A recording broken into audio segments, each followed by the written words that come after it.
Olá pessoal, vamos ouvir mais uma aula do professor Jian Shuijin, um acadêmico moldado pela disciplina e pelo rigor intelectual. De origem chinesa, ele une a tradição clássica do Oriente aos fundamentos da ciência moderna. Seu ensino é direto, exigente e focado no pensamento crítico. Jian Shuijin não ensina para agradar, mas para formar mentes capazes de analisar, questionar e compreender a realidade com profundidade. Reservado e firme, transmite autoridade pela coerência e pelo método. Para seus alunos, representa o professor clássico, aquele que não oferece atalhos, mas constrói conhecimento sólido com disciplina, verdade e responsabilidade intelectual. Essas três coisas, certo? Finanças, o Banco da Inglaterra, basicamente, educação ou a ideia de soft power, cultura britânica, o inglês, certo? E a terceira coisa é que a Marinha criou, de fato, o primeiro grande império mundial do mundo. Então, como você pode ver, a Grã-Bretanha se espalhou pelo mundo todo, certo? Assim, embora o Império Britânico não exista mais, não seja o Império Americano, embora o comércio de ópio tenha cessado, o importante para nós entendermos é que o jogo ainda está sendo jogado hoje, ok? Então, deixe-me dar um exemplo disso. Isso é o tráfico de drogas no mundo, ok? Como vocês podem ver, o tráfico de drogas, principalmente cocaína. Estamos falando de cocaína. Existem outros tipos de drogas também, mas vamos focar na cocaína. Você pode ver que é uma rede global. Assim, muita cocaína é produzida na Colômbia e na América do Sul. Então, ela viaja pelo mundo todo. É um sistema de comércio muito sofisticado, certo? Mas o que você precisa entender é que nada disso seria possível sem o sistema financeiro e jurídico britânico, certo? Por que as pessoas correm tanto risco vendendo drogas? Porque é muito lucrativo, dá muito dinheiro. Mas você só pode ter esse mercado se ele for protegido por um sistema legal e financeiro, certo? As pessoas só participam desse comércio. É perigoso, mas elas só participam desse comércio se elas tiverem a garantia de que podem ganhar muito dinheiro e que podem usar e proteger esse dinheiro, certo? Então, o que protege esse dinheiro, claro, são os centros financeiros offshore, certo? Então, as áreas em verde são regiões do mundo onde você pode colocar seu dinheiro. Eles não vão perguntar de onde veio o dinheiro. Eles não se importam de onde veio o dinheiro. E eles vão limpar para você, certo? Lavagem de dinheiro. Eles vão usar seus sistemas legais e financeiros sofisticados para disfarçar seu dinheiro e depois vão te ajudar a investir em outro lugar, certo? Faz sentido? Então é isso. Então adivinha só? Olha isso, pessoal. Onde estão os principais centros financeiros offshore do mundo? Bem, eles estão no Caribe, certo? Eles estão no Panamá, estão no norte da Europa, estão no Oriente Médio, estão no Sudeste Asiático, Hong Kong, Singapura, Japão. Adivinha só, pessoal? Isso costumava ser o antigo Império Britânico, certo? Então o Império Britânico ainda existe hoje. Eles se transformaram de um império que era aberto, que usava o poder militar para controlar o mundo, para um que é encoberto, que é secreto e que usa meios financeiros e legais para controlar o mundo, certo? E esse ainda é o jogo que jogamos hoje, beleza? Agora, tem uma pergunta que alguém me fez. É uma pergunta muito boa. A pergunta é a seguinte: se centros financeiros offshore como Hong Kong e Dubai são tão lucrativos e é dinheiro tão fácil, por que todo mundo não faz isso?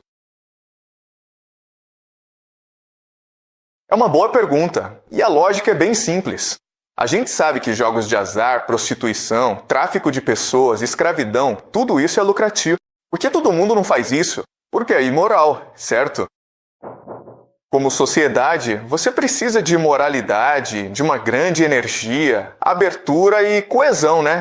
As pessoas querem sentir que fazem parte de algo bom, que estamos lutando por uma causa maior. Escravidão, prostituição, jogos ou lavagem de dinheiro fazem as pessoas se sentirem mal. Isso corrompe a alma, certo? Como em Hong Kong, né? Conhecem Hong Kong? Uma da cidade mais rica do mundo, né? Cheia de arranha-céus. Mas adivinha só, as pessoas de lá são nojentas, elas são depravadas, elas não têm ética, são nojentas. Na verdade, o lugar não tem cultura nenhuma, não existe moralidade ali. É realmente repugnante, tá? Eu não quero morar lá. E se você mora lá, adivinha só, sua alma vai acabar corrompida. Então isso é quase, dá para dizer, um sistema demoníaco. Esse sistema não é só mal, ele facilita o mal. É obra de Satanás, tá? Mas, infelizmente, esse é o sistema em que a gente vive hoje. Então, mesmo que todo mundo diga que isso é demoníaco, na verdade é o que sustenta o mundo de hoje.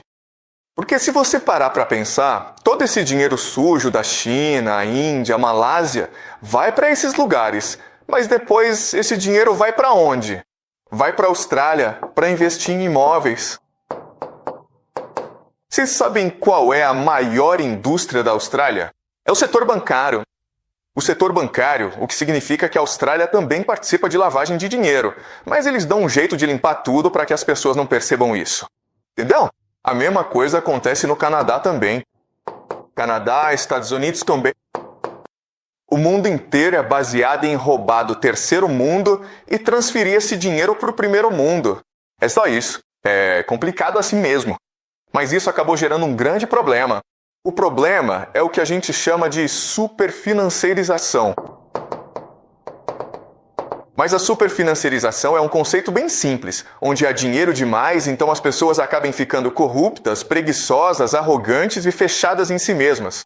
E é isso que está acontecendo no Canadá, nos Estados Unidos, na Grã-Bretanha, na Austrália, certo? Então, na verdade, um império precisa colapsar em algum momento. Então, os britânicos, o mundo ocidental, são vítimas do próprio sucesso. Certo, então eles roubaram todo esse dinheiro do resto do mundo, mas esse dinheiro acabou tornando o passado, tornando o povo deles preguiçoso, corrupto e arrogante. E é por isso que estamos vendo tanto conflito agora no mundo ocidental, porque esse dinheiro criou muita desigualdade no mundo, no Ocidente, onde talvez 1% de todo o dinheiro, 9%, tem muito pouco para sobreviver, mas você também tem muita corrupção, onde o sistema político já não serve mais aos interesses do povo, só serve aos interesses dos ricos.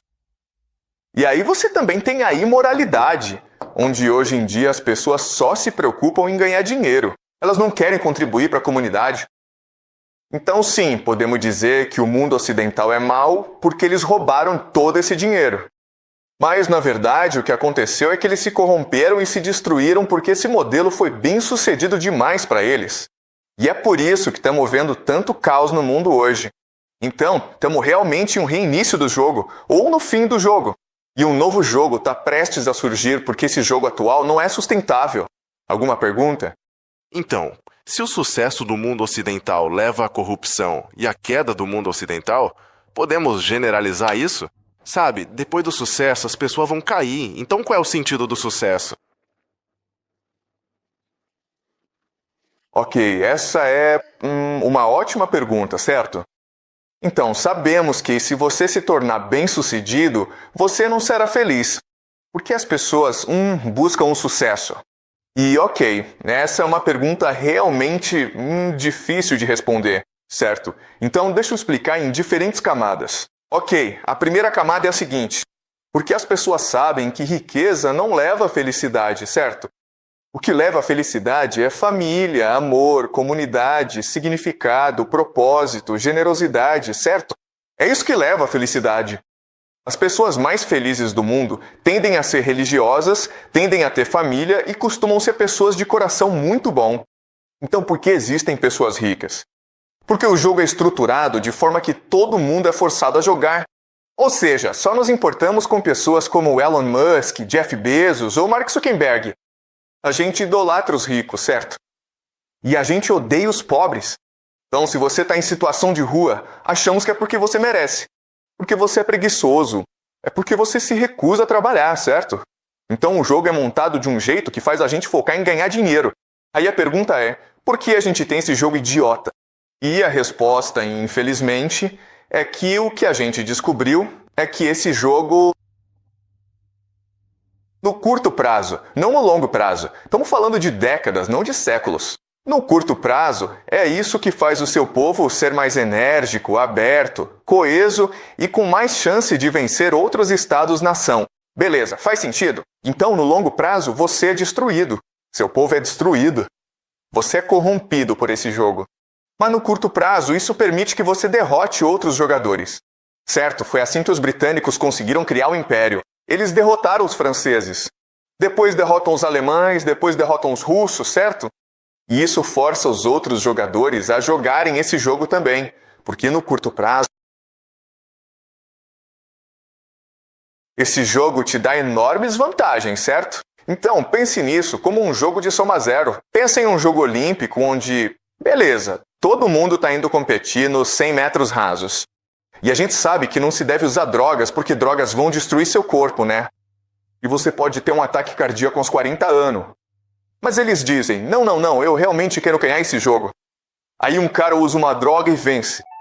E os outros jogadores ficam sabendo disso e agora são obrigados a usar a mesma tática. Certo? Você entende? Então é um sistema realmente infeliz, porque esse sistema só pode levar à infelicidade. Corrupção e imoralidade das pessoas. Mas as pessoas estão muito preocupadas com recompensas de curto prazo. Se você não joga esse jogo, então você é eliminado. O que eu vou discutir na próxima aula é o Império Americano e como o Império Americano mudou esse jogo. Então, o que o Império Americano vai fazer é adicionar dólares americanos a esse jogo. Dólares a esse jogo. E isso é importante porque agora torna o jogo universal, além de mais fácil de jogar. E aí, vamos ver como esse sistema, o capitalismo, conquistou o mundo. Então, é uma ótima pergunta.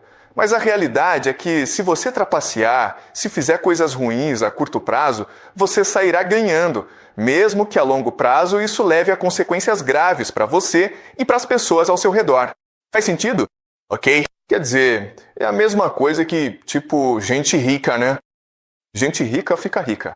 Eles sacrificam a felicidade dos filhos, sacrificam a própria felicidade, mas acham que, no futuro, isso vai trazer felicidade. Não vai, mas eles acreditam nisso, tá? Essa é a grande tragédia desse jogo. Faz sentido? Ótimo! Mais alguma pergunta?